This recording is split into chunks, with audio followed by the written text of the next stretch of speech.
You have been living with a creature that has been silently communicating with you your entire life, and you have been misreading every single signal. That moment when your cat knocked your coffee off the table, looked you dead in the eyes, and then slowly, deliberately, blinked at you.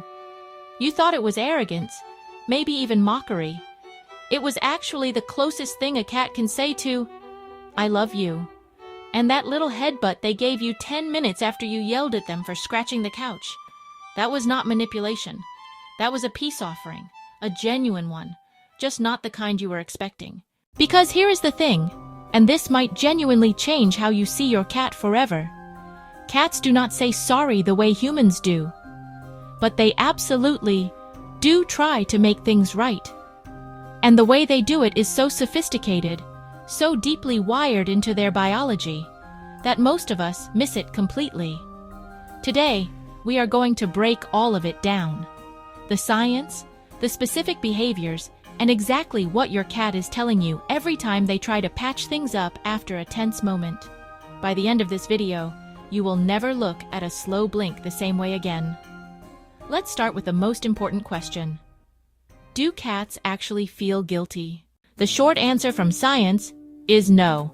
And before you feel betrayed, let me explain why this is actually more fascinating than the alternative. Guilt is what researchers call a secondary emotion.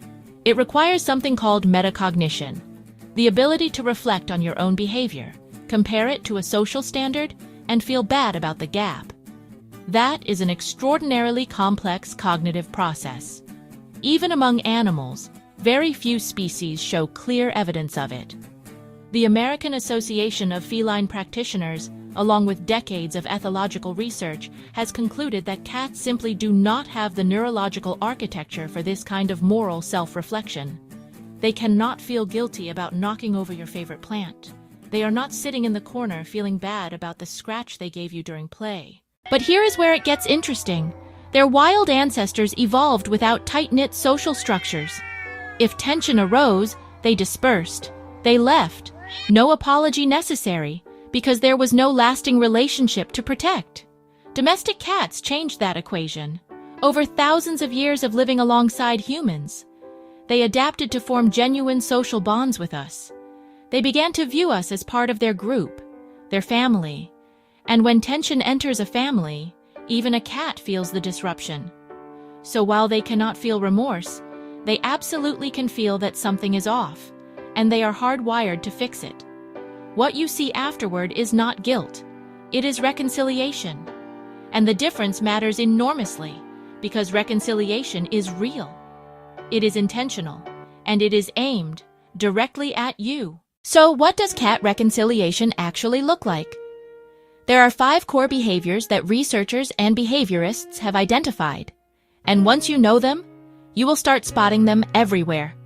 The first one, and this might be the most well-studied signal in all of feline communication, is the slow blink. You have probably seen this 1,000 times without fully understanding what you were looking at.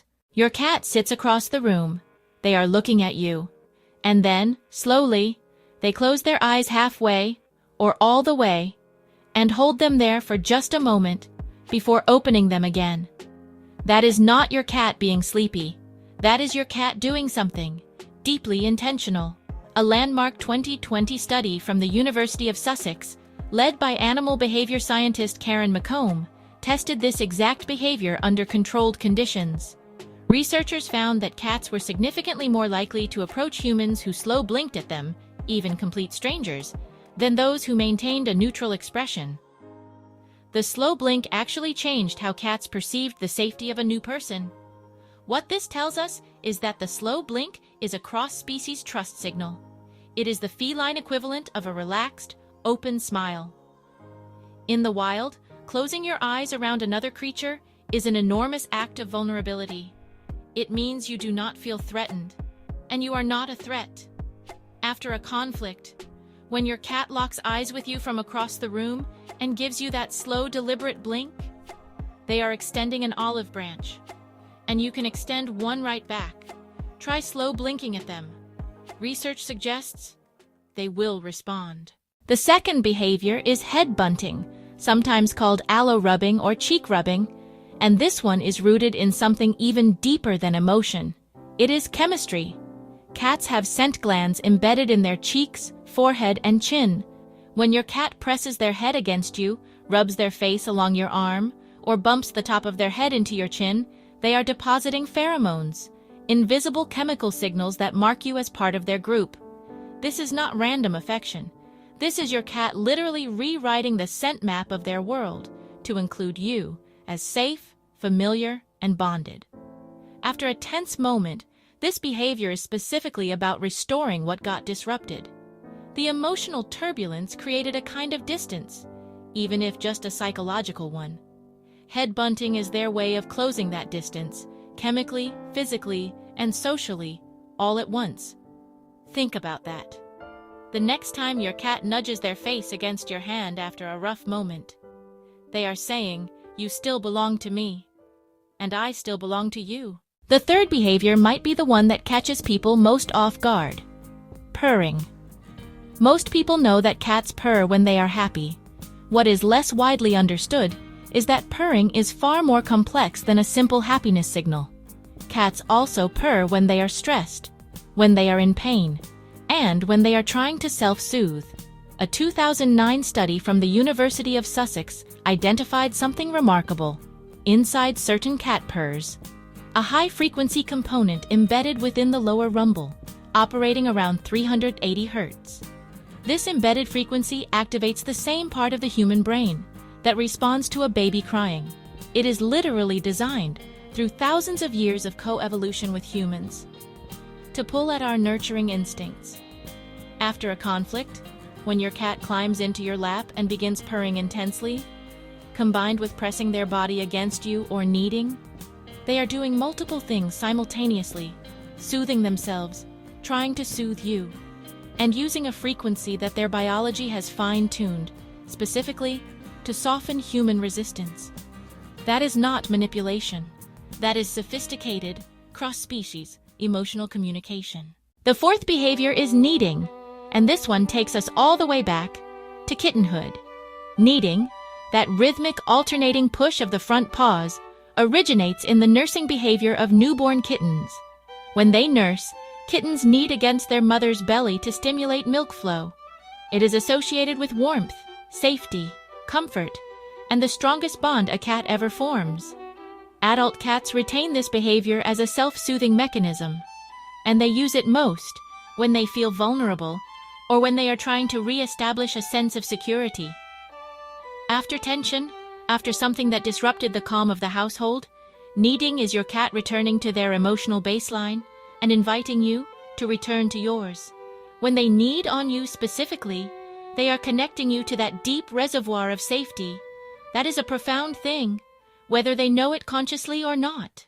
The fifth behavior is one that often gets laughed at, and it honestly deserves more credit: the gift. You come home, there is a toy mouse at the door, or worse, something that was once alive. Your cat sits nearby looking expectant, maybe even proud. This is not random. In feline social structures, sharing resources is one of the most significant acts of affiliation possible. A mother cat brings prey to her kittens to feed them and teach them. Bonded cats share food sources. When your cat drops something at your feet, they are treating you like family, specifically, like a member of the family who needs to be provided for. After a conflict, this behavior carries extra weight. It is your cat saying, "I am not just tolerating you. I want to give you something. I am investing in this relationship." Now, there is one more behavior worth addressing, because it is probably the most misunderstood thing cats do. And it is the one that makes most people think their cat feels guilty. The guilty look. You walk into the room. Something is broken, or knocked over, or chewed. Your cat is on the floor, ears flattened, eyes slightly averted, body low and small. They look absolutely guilty. They are not. Multiple studies on animal cognition have confirmed that this expression is not triggered by the bad behavior itself. It is triggered entirely by your reaction, your tone of voice, your posture, your facial expression. When you enter a room already upset, even if your cat has no idea why, they read your signals immediately. Research published in Animal Cognition has shown that cats can distinguish human emotional expressions and adjust their behavior accordingly. When they sense your displeasure, they shift into appeasement mode. Make yourself small. Avoid direct eye contact. Stay still. This is not remorse. It is a conflict avoidance strategy. They are not admitting fault. They are trying to de-escalate a threat. And it works on us every single time, which is probably exactly why it evolved. Here is what all of this means for how you actually live with your cat. When they misbehave, punishment does not work the way you hope it will, because they are not connecting your anger to their earlier action. They are just experiencing you as a source of threat in the present moment. Punishment increases stress, it erodes trust, and it permanently disrupts the very bond they are already trying to repair with you. What actually works is mirroring their reconciliation signals. When your cat slow blinks at you, slow blink back. When they approach after tension, let them come. Offer a calm voice, a gentle hand, maybe a small treat. You are not rewarding the bad behavior. You are speaking their language and telling them the conflict is resolved. Cats remember positive emotional associations with people. Every time you respond to their reconciliation attempts with warmth instead of continued anger, you are building something durable in your relationship. And for households with multiple cats, reconciliation actually looks different there. Cats in multi-cat homes often default to their wild ancestry and simply avoid each other after a fight rather than actively making up. But bonded cats, ones with a genuine affiliation, will engage in allo-grooming, mutual licking and grooming each other after conflict. If you have two cats who occasionally wrestle and then immediately start grooming each other, you are watching something genuinely beautiful. Two creatures with no shared evolutionary script for apology, figuring out how to say sorry anyway. Here is the thing about all of this that I keep coming back to. Cats did not evolve with apologies. Their wild ancestors did not need them.